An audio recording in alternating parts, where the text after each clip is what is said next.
नमस्कार मित्रमैत्रिणींनो, आदिशक्ती अंबा माता एकवीरा माता की जय.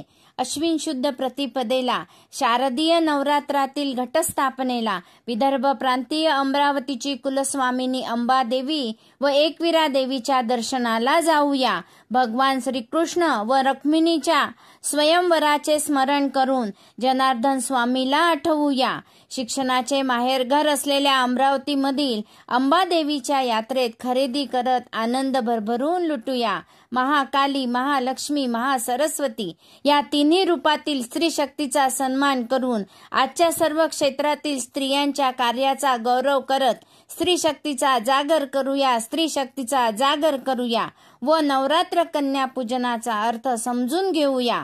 त्यातील न म्हणजेच नवरात्र, नवरत्ने, नवजात, नवपर्व, नवग्रह, नवनाथ, नवशिका, नवलाई, नवागत यासारखे अनेक उपसर्ग घटित शब्द आठवूया. नवरात्र या सामासिक शब्दाचा विग्रह केल्यास नव अधिक रात्र यात पहिले पद नव हे संख्यावाचक विशेषण आहे आणि त्यातून नवरात्री हा एका शब्द समूहाचा बोध होत असल्यामुळे द्विगु समास होतो. नवचैतन्यासह ऊर्जेचा तांबडा रंग घेऊन शांत मनाने पहिल्या माळेला शैलपुत्री देवीची अर्चना करून नवनिर्मिती करूया. व म्हणजे वर्षाव शौर्याच्या नारिंगी रंगाचा करून चेतना अनंतायुक्त दुसऱ्या माळेला ब्रह्मचारिणी देवीचा गोंधळ घालत निसर्गाच्या पुनर्जन्माचे स्वागत करूया. रा म्हणजेच रागिणी असून आनंदी मनाचा पिवळा रंग घेऊन नामोच्चाराने तिसऱ्या माळेला चंद्रघंटा देवीची आराधना करून नवीनीकरण करूया. त्रि म्हणजे त्रिकालदर्शीसाठी निसर्गाचा हिरवा रंग घेऊन चौथ्या माळेला कृष्णमांडा देवीची ओटी भरून सात्विक गुणांचा स्वीकार करूया. क म्हणजेच कणखर नेतृत्व करून शांतताप्रिय निळ्या रंगाने पाचव्या माळेला स्कंद माताचे भजन करून निरागसपणा व प्रेम वाढवूया.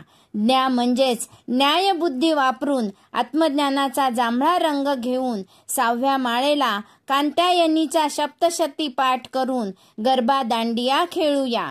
पू म्हणजेच पूजन काल रात्रीचे करून पवित्रतेचा पांढरा रंग घेऊन दुर्गा मातेने राक्षसी प्रवृत्तीच्या महिषासुराविरुद्ध 9 दिवस 9 रात्र युद्ध करून 10व्या दिवशी वाईटांवर चांगल्याचा विजय मिळविला. 7व्या माळेला दुर्गा मातेला एक मताने भक्तिभावाने नमन करूया.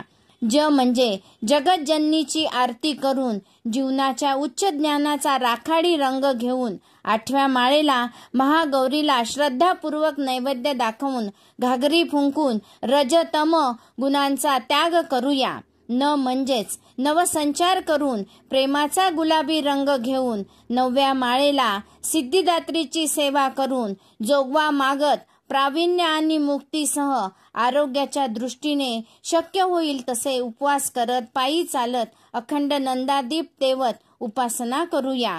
22 सप्टेंबर या दिवशी दिवस व रात्र 12-12 तासाचे म्हणजेच समान असतात. अशा आजच्या विषुव दिनाचे महत्त्व समजून घेऊया. उदो बोला उदो अंबाबाई माऊलीचा हो. धन्यवाद.